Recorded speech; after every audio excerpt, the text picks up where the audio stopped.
Hi friends, welcome to social team பது channel. Hi குட்டீஸ், எப்படி இருக்கீங்க? அந்த கதை பிடிச்சிருந்ததா? அடுத்து ஒரு கதை பார்க்கலாம் வரீங்களா? ஓகே, இந்த கதை சூப்பரான ஒரு கதை. நம்ம வீட்டில் தாத்தா பாட்டி வயசானவங்களாம் இருக்காங்க இல்லையா?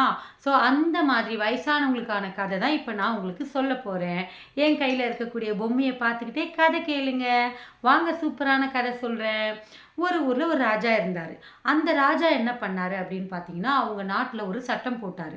என்ன சட்டம்னா, வீட்டில் வயசான தாத்தா பாட்டி வயசானவங்க இருந்தாங்கன்னா அவங்கள வந்து நீங்கள் மலை மேலே இருக்கக்கூடிய காட்டில் கொண்டு போய் விட்டுடுங்க.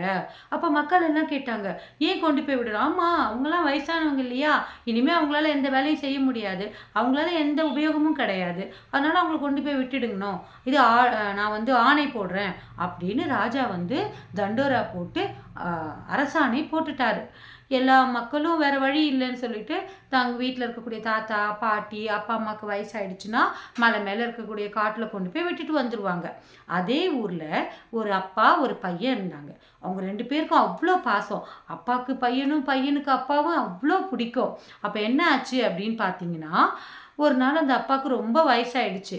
அதனால பையன் வேறு வழி இல்லையே, ராஜா சொல்லிட்டாரே அப்படின்னு சொல்லிட்டு மலை மேலே இருக்கக்கூடிய காட்டில் கொண்டு போய் தான் அப்பாவை விட போகிறான். அங்கே விடும்போது அவனால் அழுக தாங்க முடியல. ஐயோ, அப்பாவை எப்படி நம்ம வந்து விட்டுட்டு வர்றது அப்படின்னு சொல்லிட்டு அவன் என்ன பண்ணுறான், அப்பாவை கூட்டிகிட்டு வந்துடுறான் திரும்பவும். ஆனால் ராஜாவுக்கு தெரிஞ்சா ராஜா வந்து தண்டிச்சிருவாரே. அப்போ அவன் உடனே என்ன பண்ணான்னா, வீட்டு பின்னாடி ஒரு குட்டி ரகசியமாக ஒரு ரூம் வச்சு அதில் அப்பாவை வச்சுக்கிட்டான். யாருக்கும் தெரியாமல் அப்பாவுக்கு சாப்பாடு கொடுப்பான், அப்பா வெளியில் வராமல் பார்த்துப்பான். இந்த மாதிரி அவன் வந்து அவங்க அப்பாவை பார்த்துக்கிட்டான். சரிங்களா?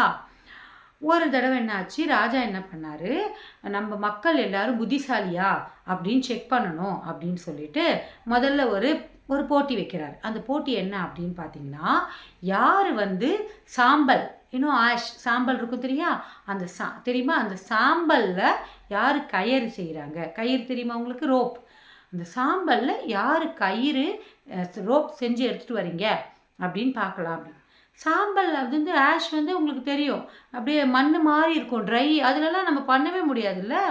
உடனே என்ன பண்ணுறதுன்னு யோசிக்கும்போது இவன் என்ன பண்ணுறான், அப்பா கிட்ட போய் கேட்குறான், அப்பா ராஜா வந்து சாம்பலில் வந்து கயிறு பண்ணிட்டு வரணும்னு சொல்கிறாரு, என்னப்பா பண்ணுறது அப்படின்னு. நீ கவலைப்படாத, நான் உனக்கு ஐடியா சொல்கிறேன். ஒரு தட்டில் ஒரு கயிறை எடுத்து வச்சுடு, நீட்டாக அந்த கயிறை தட்டில் எடுத்து வச்சுட்டு நீ அதுக்கப்புறம் அந்த கயிறை வந்து எரிச்சிடு. எரிஞ்ச பிறகு பார்த்தேன்னா அந்த கயிறு நம்ம என்ன நீளத்துக்கு வச்சோமோ, என்ன வடிவத்தில் வச்சோமோ, என்ன ஷேப்பில் வச்சோமோ அதே மாதிரி கயிறு வந்து நமக்கு சாம்பலில் கிடச்சிரும் அப்படின்னு அவங்க அப்பா சொல்கிறாரு. உடனே இவனும் அதே மாதிரி பண்ணி ராஜா கிட்ட கொண்டு போய் காமிக்கிறான். ராஜா கேட்குறாரு, எப்படி பண்ண நீ அப்படின்னு. இல்லை ராஜா, நான் யோசிச்சு பண்ணேன். ஓகே. அடுத்தது என்ன வந்து ராஜா ஒரு போட்டி வைக்கிறாரு அப்படின்னா, ஒரு கம்பு கொடுத்துட்றாரு. கம்புன்னா தெரியுமா, ஒரு மரத்தோட கட்டை, அது கொடுக்குறாரு. கொடுத்துட்டு வைக்கணுன்னு இருக்கும், அந்த கொடுத்துட்டு இதில் அடி எது நுனி எதுன்னு கேட்குறாரு. அதாவது டாப் எது பாட்டம் எது, அடி எது நுனி எது கண்டுபிடிச்சி சொல்லணுன்றார். டக்குன்னு கண்டுபிடிக்க முடியல, என்ன பண்ணுறதுன்னு தெரியல. உடனே என்ன பண்ணுறான், அப்பா இந்த கம்பில் எது அடி எது நுனிப்பா அப்படின்னு சொல்கிறான். உடனே அவங்க அப்பா சொல்கிறாரு, ஒரு தண்ணியில் தண்ணி எடுத்துக்கோப்பா, அந்த தண்ணியில் வந்து அந்த கம்பை போடு, அடி பகுதி ரொம்ப வெயிட்டாக இருந்ததுன்னா அது உள்ளே முழுகிடும், நுனி பகுதி அடிப்பகுதியை விட லைட்டாக தான் இருக்கும், அது மிதக்கும்பா, அப்போ மிதக்கிற பகுதி தான் நுனி பகுதி, முழுகிற பகுதி அடிப்பகுதின்னு சொல்லு அப்படின்னு சொன்ன உடனே இவன் உடனே ராஜா கிட்ட கொண்டு போய் அதே மாதிரி செஞ்சு காமிக்கிறான். செஞ்சு காமிச்ச உடனே ராஜாவுக்கு ரொம்ப சந்தோஷம். ஏய் சூப்பர், நீ ரொம்ப நல்லா செய்றியே அப்படின்னு சொல்லிட்டு அடுத்ததாக ஒரு போட்டி வைக்கிறாரு. என்னன்னா, மேளம் செய்யணும். எல்லாரும் மேளம் தெரியுமா, கொட்டு, டொன் டொன் டொன் கொட்டுமே, அந்த மேளம் ஆனால் நம்ம கையால் அடிக்காமே சத்தம் வரணும் அப்படின்னு ஒரு போடுறார். மேளம் செஞ்சிடலாம், ஆனால் மேளத்தை நம்ம வந்து ஒரு கொம்பாலியோ கையாலேயோ தட்டினா தானே சத்தம் வரும். ஆனால் ராஜா என்ன சொல்கிறாரு, மேளத்தை கையாலேயோ இல்லை கொம்பாலேயோ நம்ம தட்டக்கூடாது, ஆனால் சத்தம் வரணும். என்ன பண்ணுறது? உடனே அதையும் அப்பா கிட்ட வந்து கேட்குறான். அப்பா என்னப்பா பண்ணுறது அப்படின்னு. கவலையே படாதப்பா, நீ அந்த மேலே செய்யறதுக்கு உண்டான எல்லாத்தையும் செஞ்சுடு, அந்த தோல்ல எல்லாம் செஞ்சு ரெடி பண்ணிவிட்டு காட்டுக்கு போய் தேனி இருக்கும் இல்லையா, தேனி, ஹனிபி, அந்த தேனியை கூட்டிலேருந்து தேனியை பிடிச்சி அதில் போட்டு மேலே க்ளோஸ் பண்ணிவிடு, அதை நல்லா மூடிடு, அந்த மேலத்தை மூடிட்டு கொண்டு வந்து ராஜா கிட்ட அசையாமல் கொண்டு வந்து கூடு, ராஜாவை குலுக்க சொல்லு. ராஜா அது நல்லா இப்படி இப்படி இப்படி குலுக்கினார்னா அப்போ அந்த தேனியெல்லாம் என்னாகும், டமால் டமால் பறந்து அது மேலே சத்தத்தை எழுப்பும்.